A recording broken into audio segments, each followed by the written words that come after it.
বিহারে মদ পাচারের ছক ভেস্তে দিল শিলিগুড়ি মেট্রোপলিটন পুলিশের প্রধাননগর থানার অ্যান্টি ক্রাইম উইং।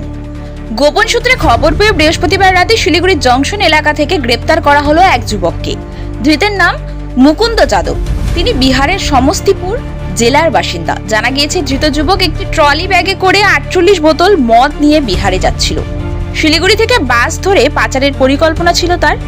ঠিক সেই সময়ই প্রধাননগর থানার অ্যান্টি ক্রাইম ইউনিট তার ব্যাগ তল্লাশি করে মদ উদ্ধার করে। উল্লেখ্য, বিহারে মদ নিষিদ্ধ, সেই কারণে সেখানকার কালোবাজারের মদের চাহিদা থাকায় চোরাচালানের রমরমা চলছে বলে পুলিশ সূত্রে খবর।